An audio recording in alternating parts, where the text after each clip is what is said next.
রঙা রাস্তায় খুনসুটি ভাবার আড়িতে সামস্তানি রোদ আকাশে উঠবে কাল, মনটা খারাপ আর হবে না। অনেক দিনের সেই ভালোবাসা টয় ট্রেন কুয়াশা স্টেশনে থেমে যাবে না। ছুটিতে যায়, ছুটিতে যায়। যারা মূল অনুষ্ঠানে যাওয়ার আগে একটা সামাজিক স্টোরি আপনাদের সামনে তুলে ধরবো আজ, যেটা শুনে শুধু আপনারা বিস্মিত হবেন না, অবাকও হবেন কিছুটা। কারণ বর্তমান ডিজিটাল যুগে স্যারেদের সঙ্গে স্টুডেন্টদের যে সম্পর্ক অনেকটা দূর হয়ে যাচ্ছে, কিন্তু এখানে দেখলাম স্যারের সঙ্গে ছাত্রছাত্রীদের একটা নিবিড় সম্পর্ক আছে। তো চলুন যাই, স্যারের সঙ্গে ছাত্রছাত্রীদের নিবিড় সম্পর্কটা কি ছিল। 7ই জানুয়ারি 2024, 56 বছর বয়সে আজও খেলার মাঠে প্রতিদিন ছেলে মেয়েদের ভলিবল প্রশিক্ষণ দিয়ে যাচ্ছেন আমাদের প্রিয় স্যার প্রদীপ স্যার। তিনি ব্যক্তিগতভাবে সেই 10 বছর বয়স থেকে মাঠে নেমেছেন। এখন স্যারের বয়স 56 বছর। প্রদীপ স্যার যেমন নামটা সুন্দর, তেমনি স্যারের ব্যবহার আপামোদ ছেলে মেয়েদের গার্জেনদের মন ছুঁয়ে যায়। আমি ব্যক্তিগতভাবে একান্তভাবে আলাপচারিতা করেছিলাম। আলোচনায় কথাবার্তার মাধ্যমে বুঝলাম নিতান্ত ভদ্রলোক বলতে যেটা বোঝায় সেটাই তিনি। স্যারের মনে কোনো অহংকার, দ্বিধা, বিদ্বেষ কিছুই নেই। একজন সরল সাদাসিধে মানুষ বলতে যেটা বোঝায় সেটাই উনি। 7ই জানুয়ারি 2024 রবিবার বিকালে আমি বারাইপুর সংগ্রাম সঙ্গে মাঠে গিয়েছিলাম। এবারে বলি মূল অনুষ্ঠানটা কি ছিল ওই দিনে। দক্ষিণ 24 পরগনা বারাইপুরের সংগ্রাম সঙ্গে মাঠে দেখলাম চারিদিকে বেলুন দিয়ে সাজানো, আর মাঠের মাঝে টেবিল, কেক, ফুল, রসগোল্লা, ক্যাডবেরি আরো অনেক ধরনের খাবার সাজানো রয়েছে। কারণ যারা ওই মাঠে খেলতে যায়, বাচ্চা থেকে বড়রা সবাই একত্রিত হয়ে প্রদীপ স্যারের জন্মদিন অনুষ্ঠান আয়োজন করেছেন। সব ছেলেমেয়েরা নিজেরা উদ্যোগ নিয়ে তাদের প্রিয় স্যারের জন্মদিন খুব ভালোভাবে আয়োজন করেছেন। ছেলেমেয়েরা যেমন মন থেকে স্যারের জন্মদিন পালন করেছেন, আবার প্রদীপ স্যারও সেরকমই একজন বড় মনের মানুষ। যেমন খেলা প্রশিক্ষণ দেন, ঠিক তেমনই বড় মনের পরিচয় দিয়েছেন খেলার মাঠে। প্রায় প্রত্যেকটা ছেলে মেয়েদের নতুন জার্সি, প্যান্ট উপহার দিয়েছেন। সবাই জার্সি প্যান্ট পরে ওই দিন মাঠে টুর্নামেন্ট খেলেছে। এই যে পারস্পরিক যে উদ্যোগ, আমার মন ছুঁয়ে গেছে। আজ বলতে বাধা নেই, স্যারেদের যেমন এগিয়ে আসা দরকার, তেমনি ছাত্রছাত্রীরা তার থেকেও বেশি আরো এগিয়ে আসা দরকার। একজন স্যারের অনুপ্রেরণায় বহু ছাত্রছাত্রী তাদের উজ্জ্বল ভবিষ্যৎ তৈরি করতে পারে। এই প্রদীপ স্যারের উদ্যোগে খেলার মাঠ থেকে আজ বহু ছেলেমেয়েরা ভারতবর্ষের বিভিন্ন জায়গায় বিভিন্ন ক্লাবের হয়ে খেলে তাদের উজ্জ্বল ভবিষ্যৎ গঠন করেছে। এই যে মুহূর্তটা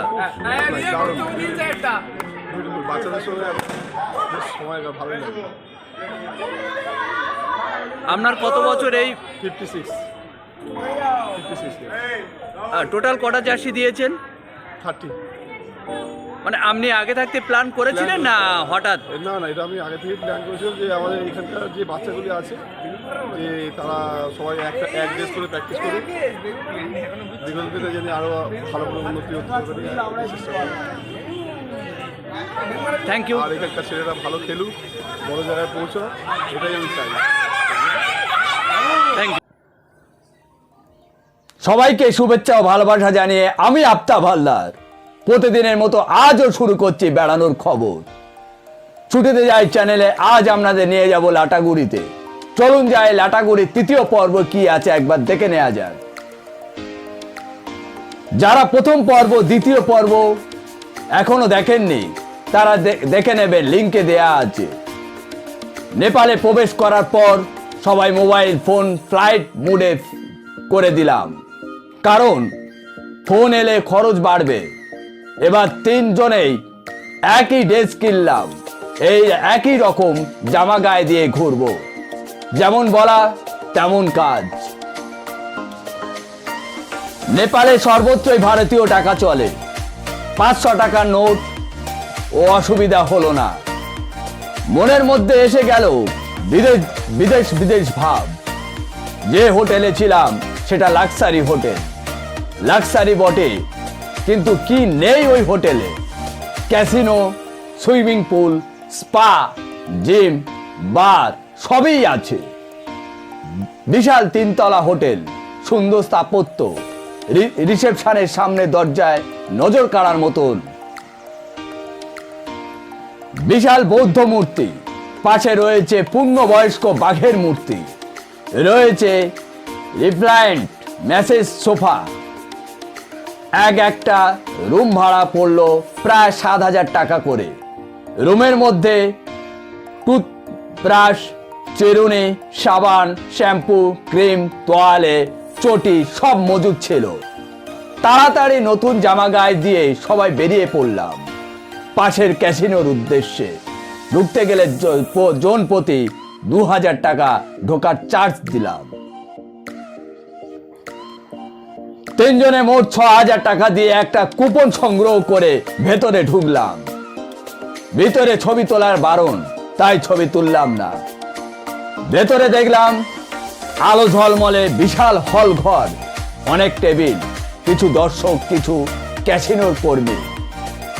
বেয়ারা ট্রে করে পানীয় জল নিয়ে ঘুরছে, সাথে অনেক রকম কাজু বাদাম, কাবাব জাতীয় আনুষঙ্গিক। একদিকে মঞ্চে যেমন নাচ গান চলছে, একটা কোনায় বুফে খাবারের ব্যবস্থাও আছে। আমার চোখ ধাঁধিয়ে যাচ্ছে এই সব খাদ্য পানীয় জল দেখে। নিখরচায় যত খুশি খেতে পারো। আমরাও খানিক খেয়ে নিয়ে বেশ কয়েক পাক ঘুরে নিয়ে লড়াইয়ে নামতে হবে এই মনোভাব নিয়ে একটা টেবিলে এসে বসলাম।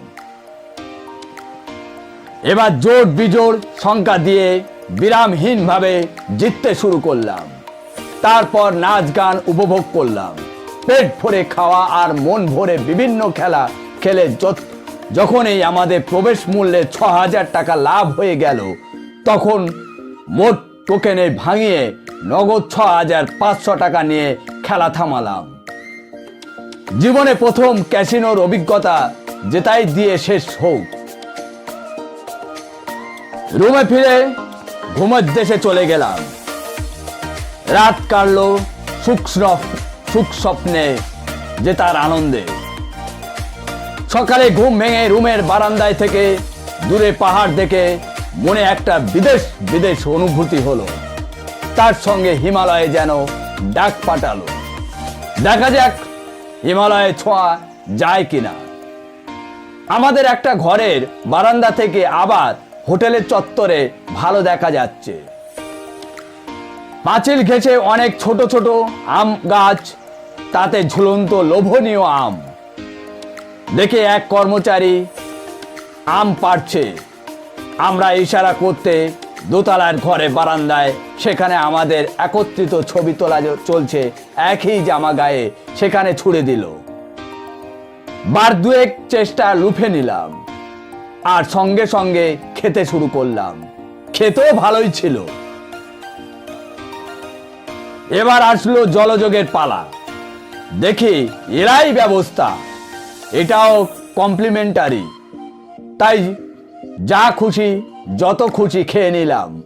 দেখি একটু আগে পাওয়া আমের মতো আমও রয়েছে, অর্থাৎ সেই সকালে পড়া আমগুলো কন্টিনেন্টাল বিভিন্ন পদ যেমন কর্নফ্লেক্স, চিকেন, হ্যাপ, স্যালামি, পুরি, সবজি, আলু পরোটা, চাউমিন সহ অনেক রকম মিষ্টি খেলাম।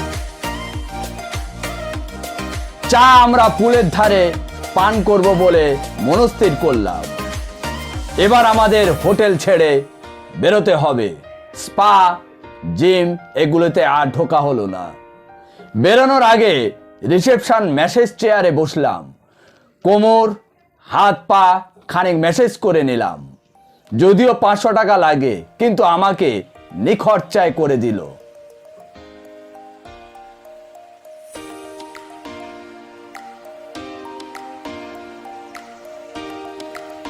আজ এখানে শেষ করছি, আবার দেখা হবে কাল সকাল ঠিক 9টায়। আপনারা সবাই ভালো থাকুন, সুস্থ থাকুন, আর প্রতিদিন সকাল 9টায় বিভিন্ন জায়গায় বেড়ানোর খবর দেখুন আমাদের চ্যানেলে। Tata, bye bye.